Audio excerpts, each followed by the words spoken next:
Hello, algebra students. This is the review for Unit 2, and it says Honors Algebra, but I'm using it later on for regular algebra as well. So, regular algebra students, you can just go like this and go, and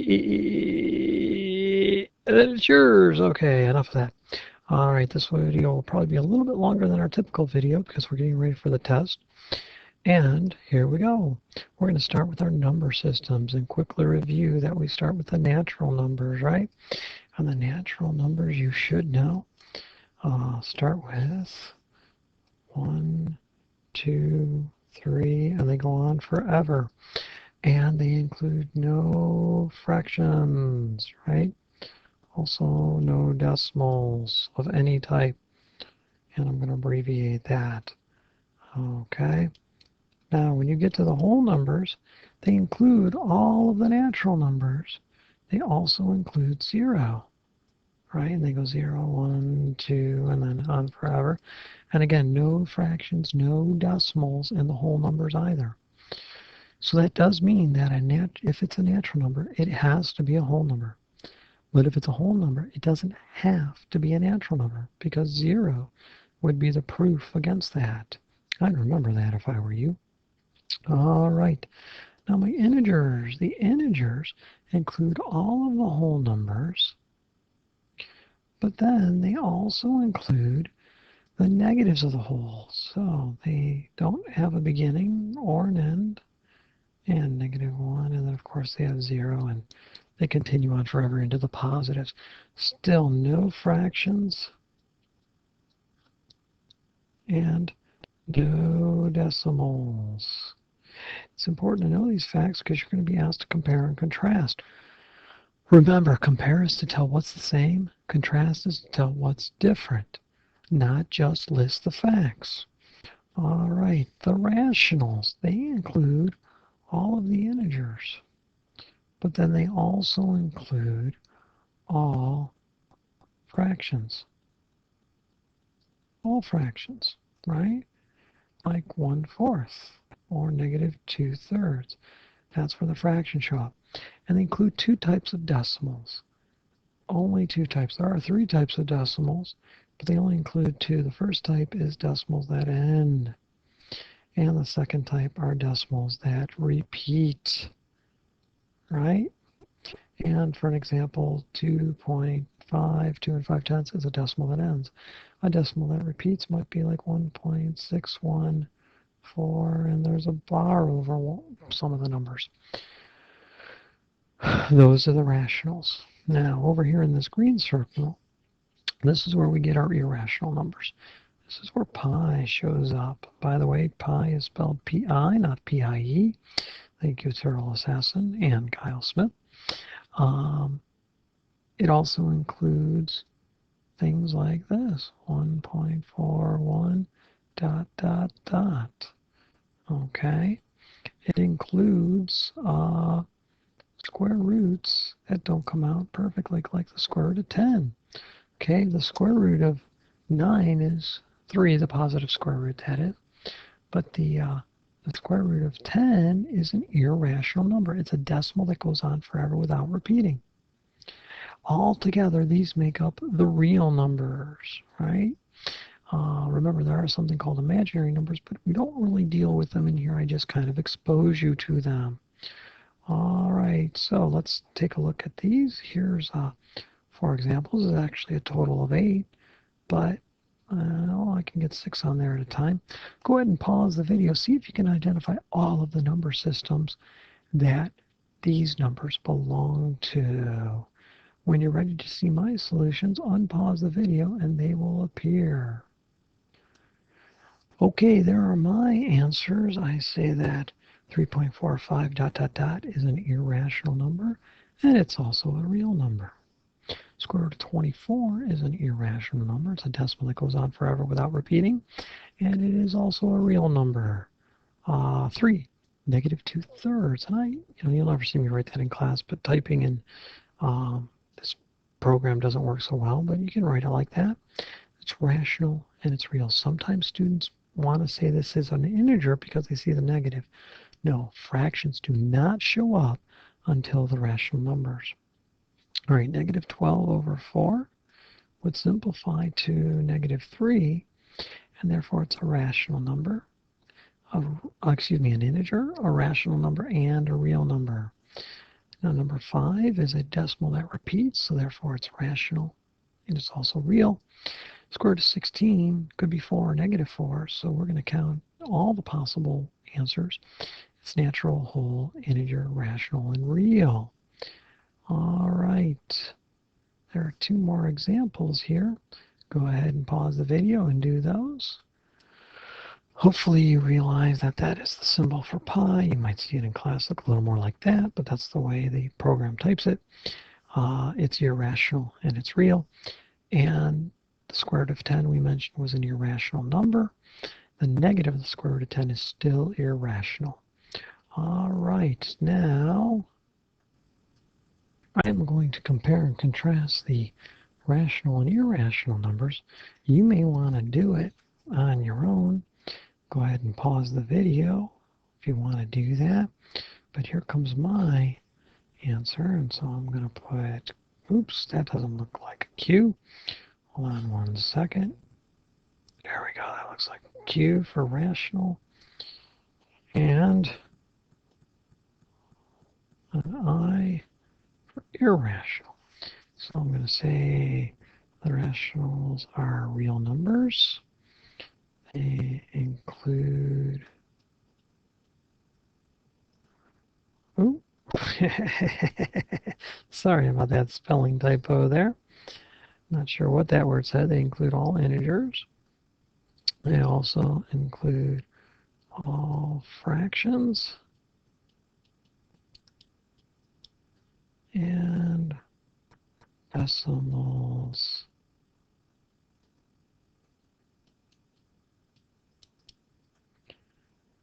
That either end or repeat.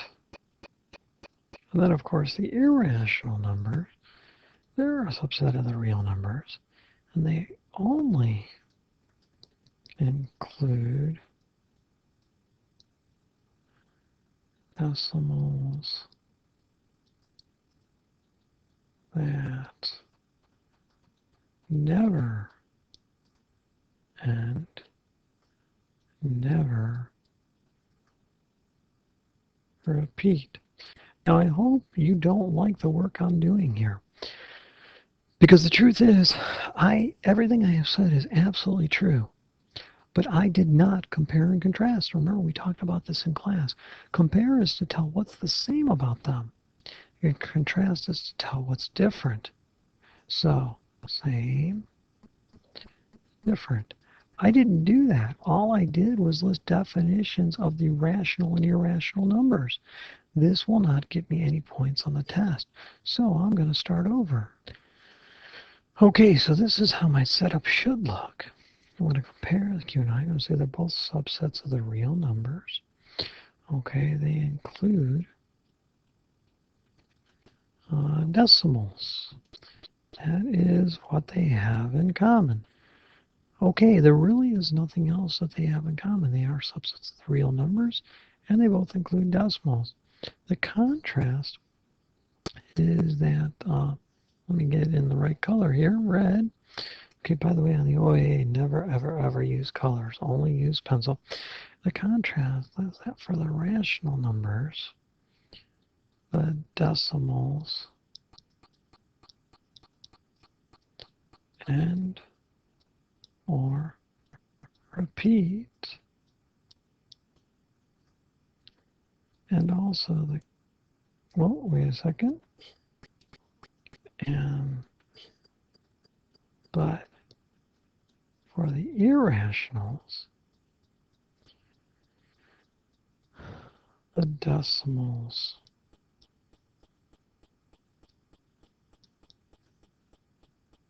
never end, never repeat. Okay, they also have something else in contrast, and that's the rationals include fractions, but irrationals don't. And that is a gold star answer for a compare and contrast question. Okay, changing gears now, we're going on to patterns and nth terms. Now remember, make the table that I tell you to. I've taught you how simple it is. Some of you are expecting just to be smart enough to know the answer. And I've warned you that while you're very intelligent people, that the days of being smart enough just to be able to figure things out are ending quickly because the math is becoming more challenging. All right, we're in search of the nth term. Obviously, you want to follow the directions. And don't say anything here, but I'm telling you, you need to follow the nth term. So I am going to see here what my first differences are. It looks like I'm going up 3, going up 3, going up 3, going up 3. This is going to be a linear pattern because my first difference is constant. It's going to look something like 3n. So I'm going to make my compare line, and I'm going to plug these numbers here, 1, 2, 3, 4, 5, in for n. In other words, I'm going to find multiples of 3 in this case. 3, 6, 9, 12, 15. All I did was take the 5, put it in for n. 3 times 5 is 15. Put the 4 in for n. 3 times 4 is 12, etc. And now I'm going to compare up. A lot of you make this mistake. Be careful. I'm going to compare. How do I turn 3 into 2? Well, I take away 1. How do I turn 6 into 5? I take away 1. How do I turn 9 into 8? I take away 1. I take away 1. So my formula must be, my nth term, must be 3n take away 1, or 3n minus 1. And if I know that, I can find any term they ask me for. All right, remember, if these plus 3's had been minus 3's, my formula would have become minus 3n.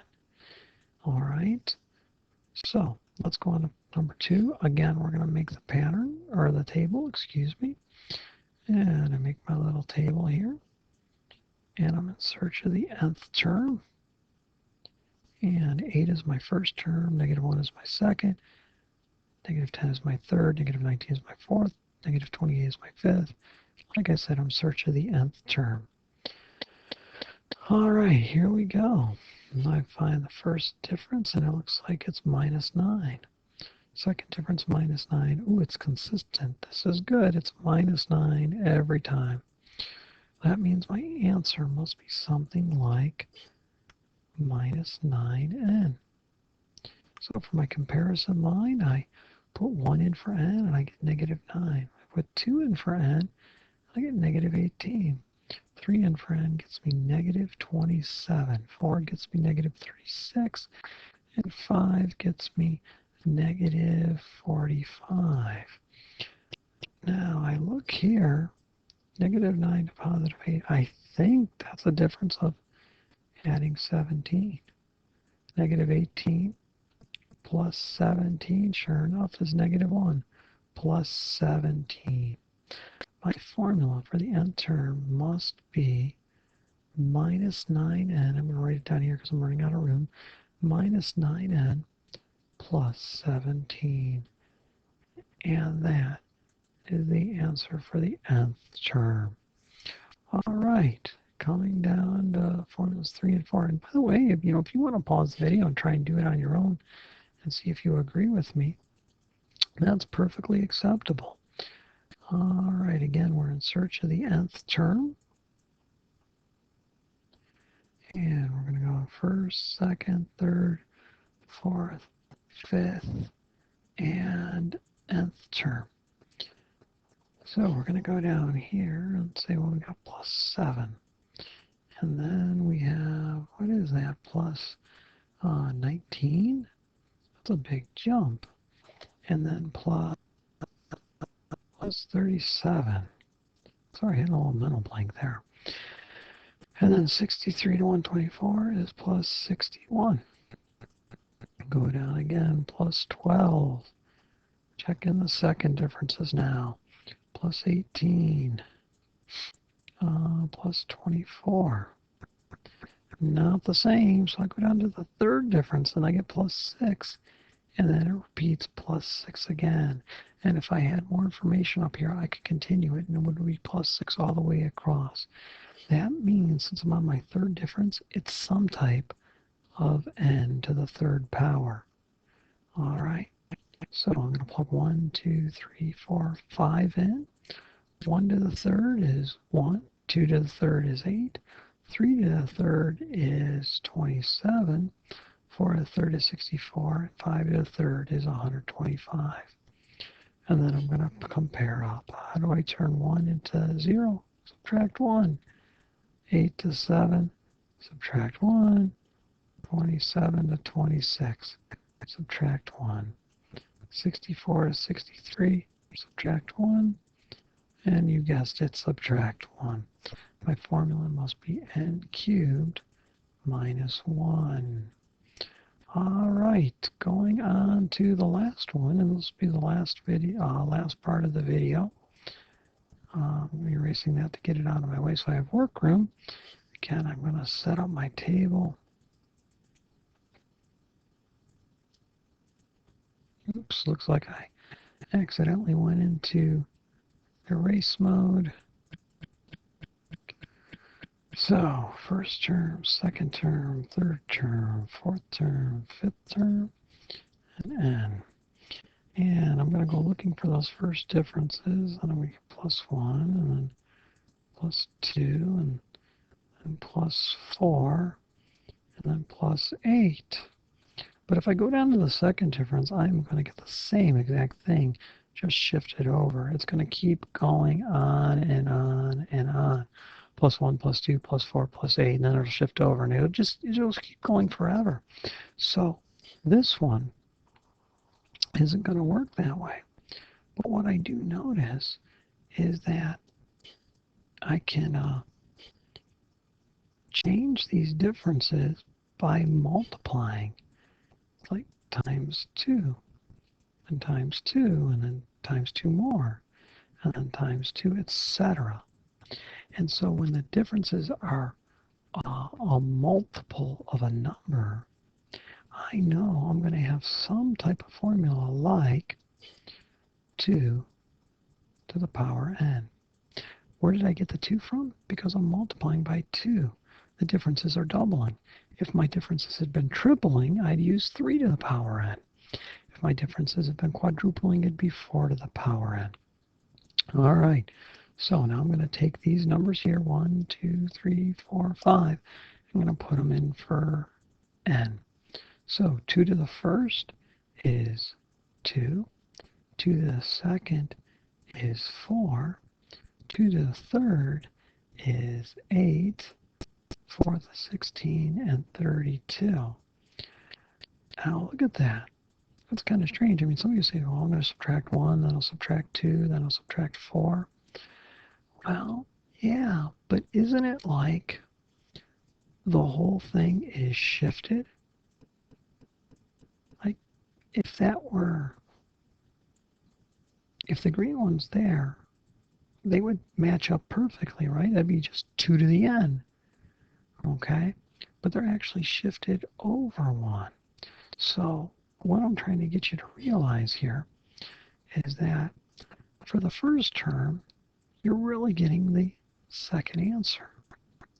For the second term, you're getting the third answer.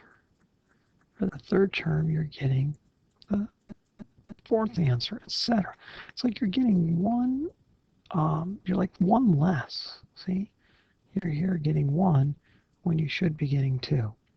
So what is going to happen is I'm going to have to shift my pattern over. It's not going to be 2 to the n.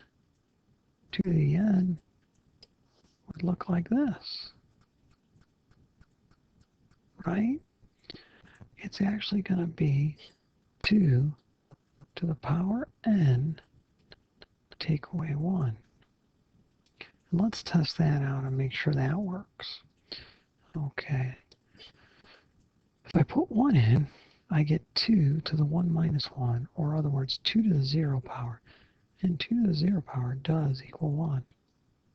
If I put 2 in, I get 2 raised to the power of 2 minus 1, which is 1. So I get 2.